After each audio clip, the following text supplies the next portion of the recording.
real big, real big, real big.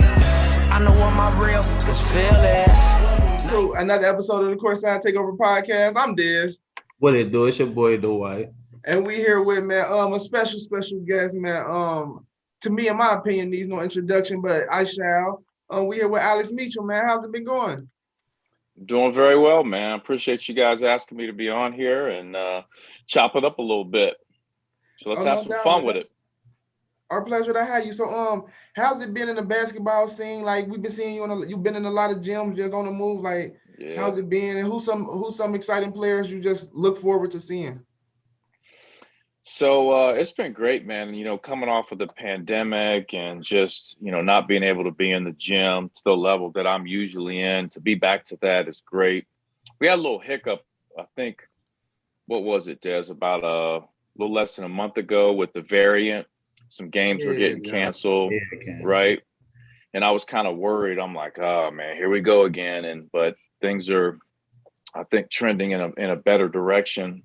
So it's been great to be back in the gym. And to be honest with you, I think one of the great things about sport is not just like watching the actual game, but just being around the environment, seeing the people. For example, I went to the Princeton Lakota West game last night, and I'm running into people, man, I haven't seen in years, man, and just chopping it up. The assistant coach at Lakota West, I think he coaches JV, Santana. I don't know if you guys know Big Santana. Mm-hmm. He and I grew up playing hoops together back in the day in North Avondale. Used to play in the parks, and man, just chopping it up with him. I don't get to see him very much, and just being around the environment, the culture that we have here locally with basketball, man, it's just amazing. Second part of your question to answer, last night, Princeton West, Bowen Hardman and Nate Dukovic went at it. Those are, arguably the two better players in the league in the GMC, and the best players for both teams. And I'm telling you, Bowen Hardman came out firing last night. I think he had 20 something in the first half. And then second half, Nate, I call him Nate Dogg. Nate Dogg, he took off. He started doing his thing, and he ended up, I think he was the leading scorer last night, around 24, something like that.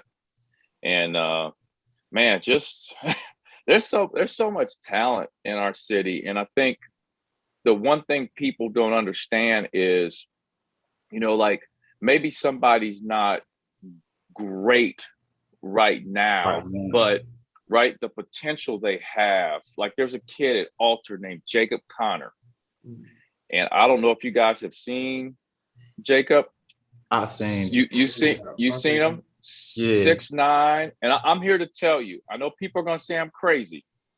I'm telling you, when it's all said and done, he will play professional at the end of the day. Whether it's high level overseas, if he's lucky enough to get to the league. It's like I'll never forget. Back in the day, a friend of mine went to a Murray State game. And he saw this young kid. He was like, I just saw a pro. I was like, who? He was like, this kid named Ja Moran or something. He was like, Ja Rule or somebody. He was like, this kid is a pro. And I'm like, huh? And people have been saying that for a while. Like, man, this kid has it. And I feel like, there's a lot of kids in our city that you look at DB with Darius Baisley, like he had it. And like people saw it when he was at Finneytown, when he was a freshman. They were like, he's got it. I think we got a lot of kids like that in the city. Sorry to be long-winded with that, but I agree with that. Cause I seen Tyler from Walnut. I seen him play this summer, and I'm like, man, that kid, he ain't that good right now, but he's young. And then I seen him the first game of the season against Mola, and I'm like, yeah, that's a totally different kid. He got it. He is a nice kid. Nice. Tyler will be a pro. I'm telling you right now, Tyler will be a pro. He has all the ingredients. He has inside, outside, and he's still young. He's still a baby. And the IQ is there. He's still very good. He's in a great program at Walnut. His brother Alex is like salt of the earth. Like his support system is so good and strong. Like no one's going to be able to penetrate that force field. Tyler's going to be a pro. You mark my word, man. I hope he ends up a Bearcat, by the way. Let me throw that out there. Yeah, I like Tyler, man. Like I always say, he one of my favorite players to watch in the city, just because For sure. the energy he played with, he got a high motor. Like I like Tyler. He's one of my favorite players to watch. I agree with that. Let's switch gears for a minute. So you just said you're a Bearcat. I know you got a lot of Bearcat pride. Where do your Bearcat pride come from? It says since you was 9, I was reading you always wanted to play for the Bearcats. Where do your Bearcat pride come from? Where did that come from? Yeah, so my father worked for the university for years. My mother worked for the university for years. I think they worked combined almost 60 years at the university. So, I grew up on campus, right? And my dad had season tickets to the basketball games, and I would go, I'm not making this up. There were like probably around 1,500 people in the stands. That's it. When I would go to the games, Tony Yates was the coach. But there was something about it. I was like, man, I want to play for the Bearcats. And I had a hoop in my backyard. And in the winter, I'd go out there and I'd shoot. And I would act like I was playing for the Bearcats. And I would do the whole intro and everything, like starting guard. Like I do the whole, visualization thing. And I didn't even know what I was doing at the time. Like I didn't know that one day it actually was going to happen. It was just a dream at 9, right? And I was visualizing on the court, me playing for the Bearcats, how the uniforms fit, me hitting a shot in the game. So that was kind of the start. And that's why I always tell like young people, like, you need to visualize your dreams, right? So imagine yourself in that situation you dream of, what it looks like, what it smells like just everything around it. And hopefully one day that comes to fruition. So just over I think wanting to play for the Bearcats, and huge shout out to my brother, Tony, 7 years older than me, that lives in Florida right now. I would play him one-on-one, and he was really, I think, the root that, he really ignited a fire in me to want to be a really good, high school basketball player. And he'd take me down the courts on Reading Road. We used to call them sugar and spice courts. and I would just watch great players, PJ Mays, Damon Flint. I can go on and on with the great players that play down there and watch them and just kind of play against them and just really I used to get hooped on. You ever see that meme of Adrian Broner? And he's like, I was getting cooked. Yeah. You ever see that? That was me when I was young. I was getting cooked all the time. But getting cooked inspired me to go back to the kitchen and work on my recipe. Like I would get back in the lab and work on ball handling, work on shootings. And just through that, started getting better and better and better. And still in the back of my mind, all the way to, my senior year in high school, I was like, I'm gonna play for the Bearcats. And nobody would tell me any different. And I wouldn't announce it. That wasn't something I was just telling everybody. It was just something that was in the back of my mind. So my question is, coming out of high school, you didn't pick up that offer to go to UC. What really made you keep that dream alive and say, I still want to continue my basketball career at UC, whether I'm a walk-on or whether they offer me a scholarship? Yeah. So that's a good question. So my dream, I felt like got a little crushed. I only played, I barely played a full season of high school basketball. So, I had no offers. Nobody wanted me, to go to their school. No Division III, II, definitely not 1. I was talented. I had a lot of athleticism, but it just wasn't meant to be at that time. So I went to the UC as a student, and I lost a little bit of hope. And I think in life sometimes, and I'm sure you guys can attest to this, but in life you get these little signs, right? And you either see it and read that sign, or it just goes by, right? And I'm walking through campus one day. I'm a student. I'm not playing for UC. I'm just a student my freshman year. And I still want to walk on, but at this point I'm just kind of losing hope. And this guy comes walking, like I'm walking this way, and we just go boom. And I look at him. It's Jerome Gray, who was at that time was a walk-on for the Bearcats. He was a preferred walk-on. So he originally committed to play basketball for Miami Oxford. The coach at that time was a guy named Joby Wright. Joby Wright left and went to Wyoming. And so Jerome left, and Huggins offered him a preferred spot because Jerome was a hooper. I mean, 6'5", could hoop. Is from Toledo. Played with all, Jim Jackson, the great NBA player. He played with a lot of great players. So he went there as a preferred walk-on, but he was finished as a walk-on at UC. And we just run into each other on campus. And I'm like, his nickname is Jay Fresh. And I'm like, hey, Fresh.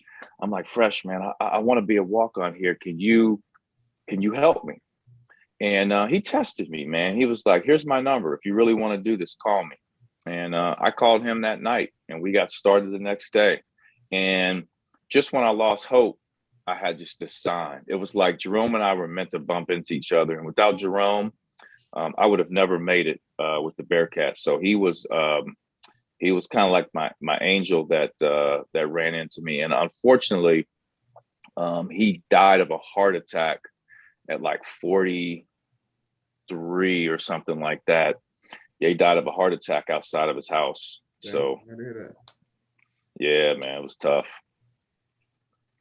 So, yeah, those years playing at UC, how did you take those years and like make those the best? Because like the Shining Stars program, now was that something you started just to keep in touch with basketball, like after leaving UC? Like, what made you start an AAU program?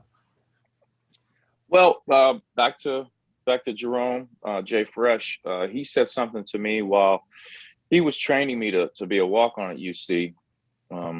He said something to me that I'll never forget. He said to me, he says, man, I'm giving you hand-me-down knowledge. And what that means is all the things that he's learned, he's passing to the next person, right? That hand-me-down knowledge. So when I made it at UC, I said, how can I repay you, man? And he was like, man, just pass that hand-me-down knowledge to the next person. And I feel like Shining Star really is, and has been, I should say, for 21 years, has been me passing down that hand-me-down knowledge. Mm-hmm. And I've been able to create this, this organization along with a lot of great people and a lot of coaches. And all we're doing is passing hand-me-down knowledge to the next group of people. So really, it's part of, like, I think Jerome's mission that he instilled in me. And my journey in basketball was so wild. There's not a kid who can give me a story that I feel like I can't come back at him with another story and be like, look, I feel you. Look what I went through. Mm. I wasn't a star in high school. I wasn't a star in college. My knee popped out of my skin when I was a freshman. I went through injuries. I had academic problems. I quit on a coach. Like, you can't tell me anything. So I think that type of knowledge is valuable to our young people because, as you guys know, our young people go through a lot. They struggle. Mental health is a big thing right now. And I think we play a role in helping young people with that in the greater Cincinnati area. Great. So if it was one thing you ever took from Coach Hug, what was that thing that sticks with you every day that motivates you? He taught me, and I think he taught everyone else. Kenyon Martin could attest to this. He taught us what really giving 100% is. So what I thought giving 100% was, I was probably really operating on about 70. He pushes you to tap into something you've never tapped into. And I'll parallel what I'm saying with boxing. So I'm a huge boxing fan. My favorite fighter of all time is Floyd Mayweather. He's just an absolute genius in the ring. I don't know that we've ever seen anybody, like that. Obviously, there's been great defensive fighters and all that, but just his IQ in the ring's been unbelievable. But one thing that I've taken away from boxing is boxing forces you to tap into an energy that other sports sometimes don't tap into. So think about this. If I'm playing basketball and I'm guarding, let's say I'm guarding you, Des, Okay. and I'm kind of tired and you hit me with a jab and then like you go by me. Now, I'm like, man, I don't have the energy to catch up with them. And you score. That's the worst thing that happens to me is you score, right? 2 points, whatever. Coach yells at me, maybe takes me out. Right. In boxing, if you and I are boxing and I don't move the right way because I'm tired, I'm getting hit in the face. That hurts. Like that hurts more than 2 points. But what Hugs taught us was to tap into that energy, to move from that punch, like find that energy, like that punch is coming right at your face. You've got to dig down. So if I could take anything from him, it's, that energy. And I feel like you can put me in any room, any situation, and I can outwork anybody just because what I went through playing with Coach Huggins. Yeah, it just got me. I'm curious. Just by you just talking, just made me think of something. Why has basketball taught you that you can apply to your everyday life? I'm sorry. Say it again. I'm sorry. My phone. I said, what? Just by you talking, just made me think of something. Just something. Because what has basketball taught you that you think like that you can apply to your everyday life? Well, I always say this. Basketball is kind of like, it's a microcosm of life. And I run my business. I function on a daily basis like a point guard. I think about CP3, one of my favorite guards, right? And how he functions, his leadership, his toughness. Like I always try to take away, being a point guard and applying that to life, being the point guard of my team. So it's like, okay, what's my team? My team is my family. My team is my business and my employees and, running it like the point guard. And you think about this, the point guard is an extension of the coach, right? So that point guard, much like, a quarterback in the NFL or college, is one of the most important pieces to a team. Obviously, a quarterback's very important. With the Bengals, in the playoffs with Joe Burrow, he's single-handedly changed that whole situation around. But so I would say probably running life like a point guard. All right, something else. Obviously a lot of kids listen to this podcast, some coaches. What has like you having the adversity of being able to be a walk-on, playing for some great coaches, playing around some great people? What could you tell a kid, or what advice could you give a kid that's listening to this podcast that maybe don't have that offer, maybe it's not that Rayvon, that Tyler, that Paul, that's not that big name, but still want that next opportunity, not even want to play D1, still want to play NAIA or still want that opportunity?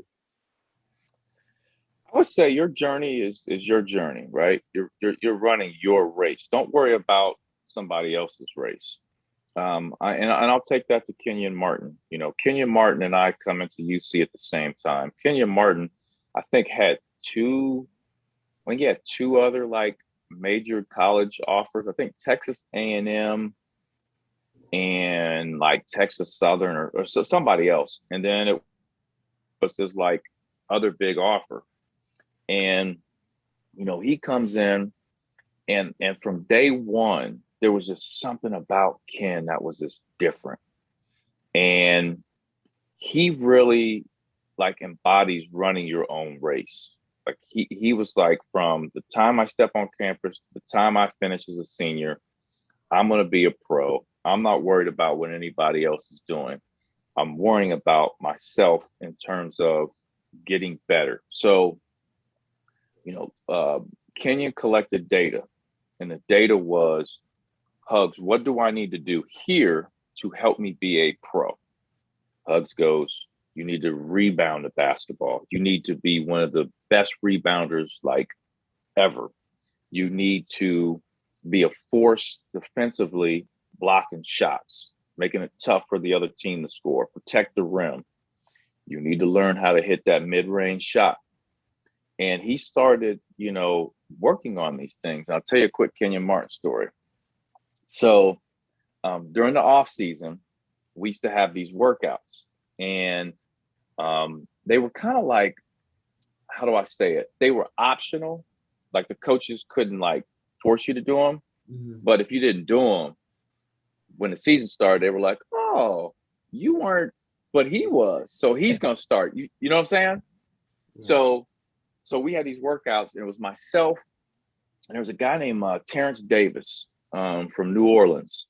And we call him TD. TD and I, he was a guard, he was a lefty. TD was playing overseas. And TD was a hell of a player overseas. He was like a very average player for the Bearcats, but he did really well overseas. He just blossomed overseas. So do the point guard work and just guard work. I shouldn't say point guard work, but guard work. And I can't remember.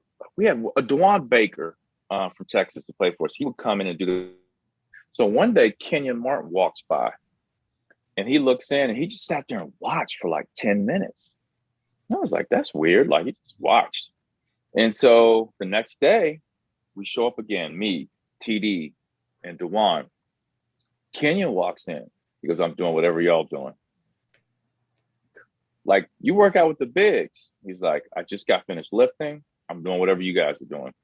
Do you know he consistently came every day? He did lifting, work with the bigs, and he worked with the guards. Dang. You like people think that Kenyon could just jump high and do all this stuff.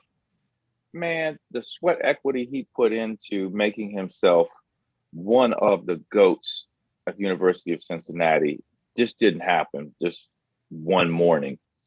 He put in a lot of work, and I witnessed that work. And so to use that to answer your question, Kenyon was running his own race. He wasn't McDonald's. He didn't have all these blessed to receive an offer from blah, blah, blah, blah, blah on Twitter. I mean, we didn't have Twitter back then, but he didn't have all that. It was just, UC was his best offer. Boom, I'm taking it and make the best of it. So, and I'm not going to mention the kid's name, but there's a kid locally who I've kind of been mentoring a little bit through the recruiting process. And he's so caught up in everybody else. Like, oh, so-and-so just got an offer. Like, I'm better than him. I dropped, it's a true story. He dropped like 30 on the kid that had a bigger offer than him. And he's like, it just doesn't make sense. And I'm like, bro, that's not your race. That's not your race. You could, he could go here and you could go to a school that's deemed here, but you could have the better career and end up here eventually. Exactly. Right? Back to Ja Morant. Back to, I'll keep giving names. Dame Lillard went to Weber State. CJ McCollum went to Lehigh. Steph Curry went to Davidson. I'm naming all-stars, bro. Like, I'm naming NBA all-stars who went to schools that if you were offered by Weber State, you're like, let me see what else is coming before I commit to them. Davidson. Hey, I could go. There's so many stories of that. So I would just say to these young kids, run your own race, find the best fit for you, and take advantage of that. And just. Who is your favorite Bearcat of all time? I know they're gonna give you a lot of stuff about this. Who your favorite Bearcat of all time? That's a good one. That's a good one. Well, I'm open about this one. I'll let everybody know. Nick Van Exel's my GOAT. Van Exel's my GOAT. Obviously, Oscar Robertson's the greatest player to ever play for the Bearcats, and was my teammate. So he holds a special place in my heart. But I'm telling you, man, Nick, man, and me being a smaller guy. What I took away from Nick Van Exel was he just had this attitude, man.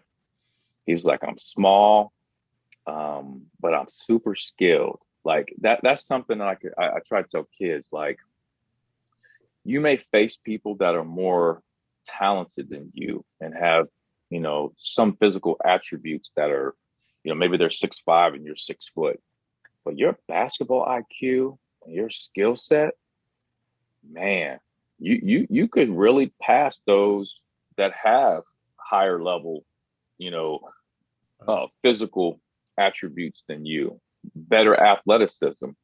Now, the issue is when that person with the height, athleticism gets the IQ and the skill. Now we're talking about the Michael Jordans, the Kevin Durants, the LeBron James, but there ain't many of those. There's not many of those. So Nick the Quick, he's my, and I tell him all the time, like you're my GOAT, and you know that. I told him that this summer when I was in Vegas. I ran into him. I was like, "What's up, GOAT?" Obviously, you've been around the game for a long time. What do you think the biggest change is from how the game used to be played to how it's played today? And that's like from the AAU circuit, from high school basketball, everything is just evolved and re-evolved. It's like it's just totally different. What do you think the biggest change is from then into now? Well, I think, you know, basketball is just like life. Like, you know, it's constantly evolving. It's changing quickly. Players are just because of evolution. I think players are way more athletic now. Players have access to way more now than when I was growing up. Like when I was growing up, we hooped outside. We got into a gym, like with the wood floor. Yeah. Oh man, that was like magical. So we were, you know, you could always go outside and hoop. You couldn't always get in the gym. So it was like a guarantee. Now kids today don't really go hoop outside like we used to. It's like, oh, we can get into this rec center, that rec center, and go hoop, which is good, which I think is great because, you know, it's helping our young people because they'll have an opportunity to get in the gym and work on their skill stuff. Kids have trainers now, working on their skill way more than, you know, that really wasn't something that was accessible to a lot of people, having trainers. I think the game has changed. So you got athleticism, the skill stuff, I think is at, you know, an all-time high.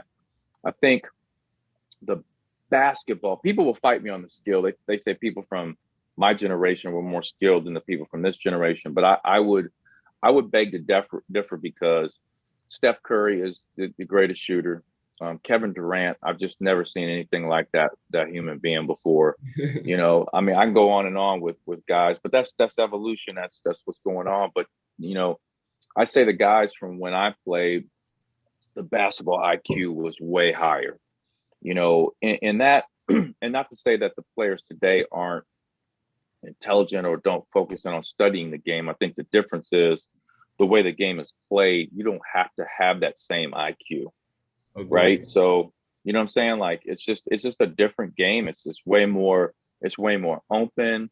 You know, you see teams playing 5 out. There's nobody in the post. You know, you penetrate pitch. What was it? Kentucky kind of made that famous, you know what I'm saying? With, you know, they got penetrate pitch and they're doing that. You're just seeing a lot taller guards. I mean, Jacob Connor from Alter 6'9", and this dude's throwing full length, you know, passes down the court, bringing the ball up. Tyler Tyler brings the ball up sometimes. You know, it's like I was talking to one of my high school teammates at Roger Bacon. His 3 kids go to Kings. One of them is in high school at Kings, and he's like 6'8". My teammate, he's obviously older now, and he's, you know, 40, 45, same age as me.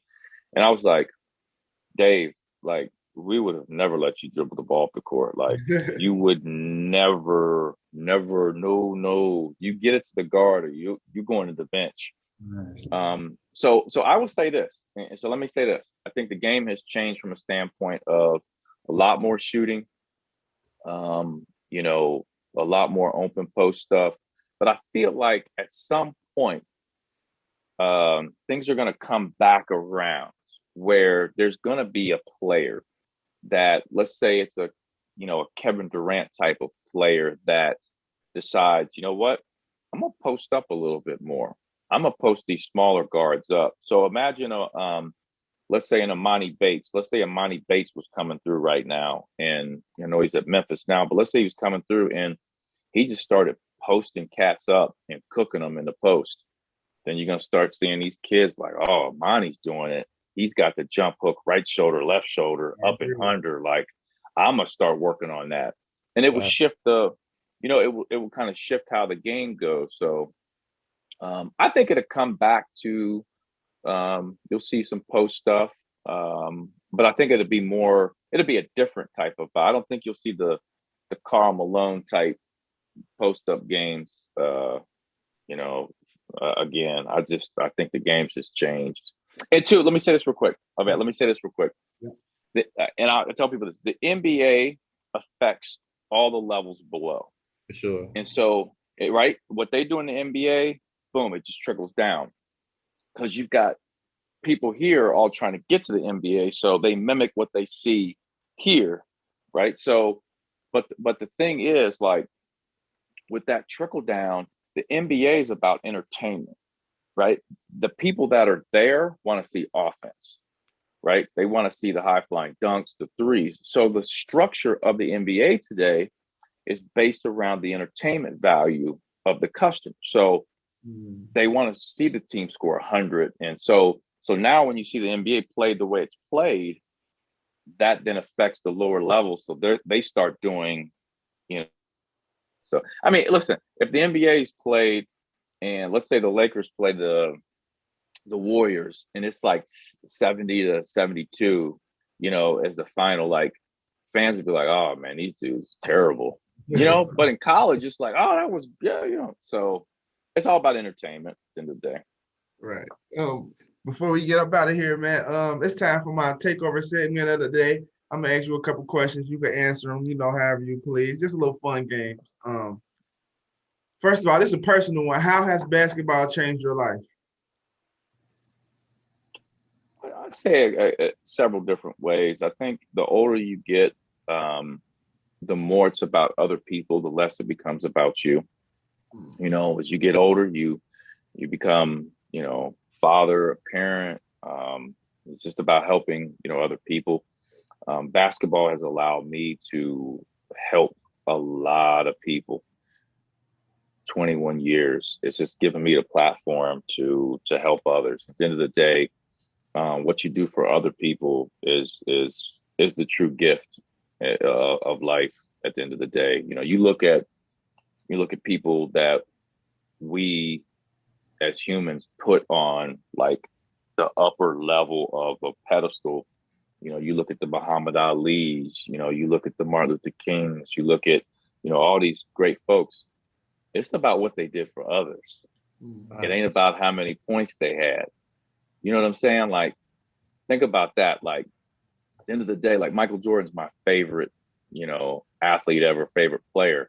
But Muhammad Ali is the GOAT of all GOATs because of how he used his sport to help others and change and help try to make change, in our world. Muhammad Ali tried to help the world. Like, that's next level stuff right there. And that's what I think basketball has allowed me and our little bubbles to try to have that same, type of impact. Obviously, I don't have the impact Ali does. Hopefully one day I do.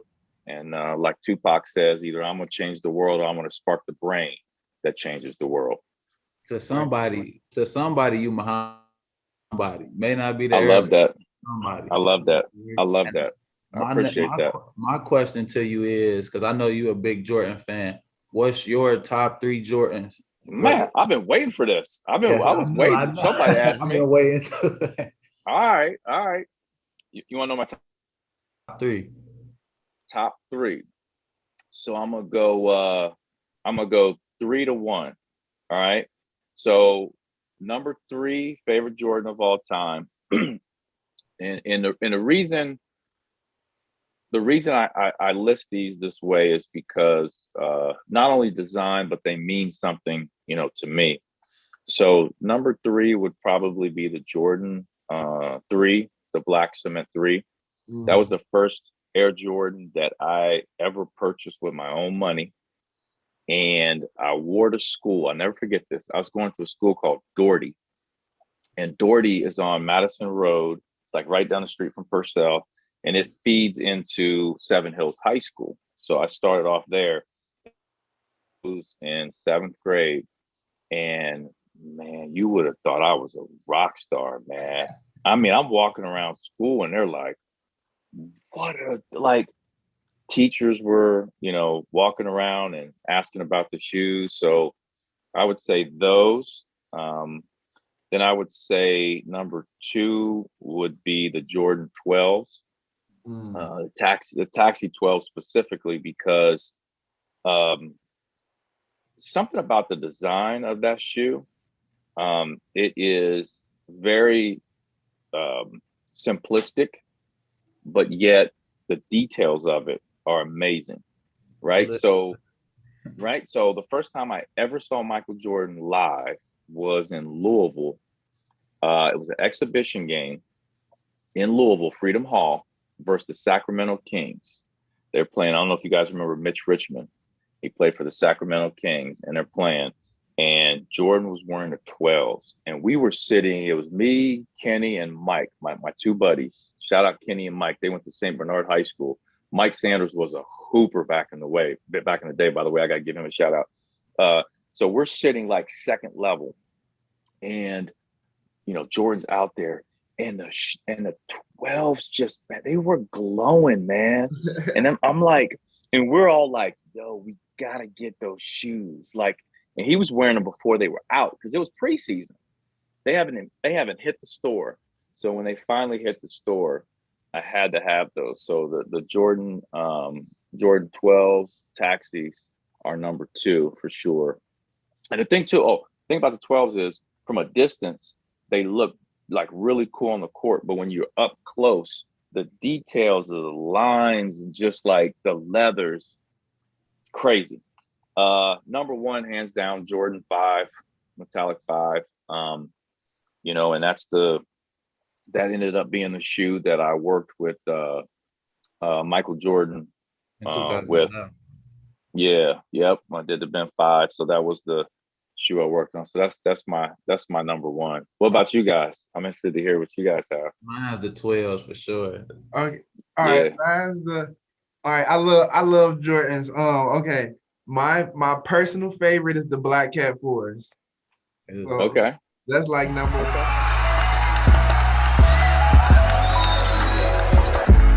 Real big, real big. I know one day I would do it real big, real big, real big. I know what my real is feel is. Night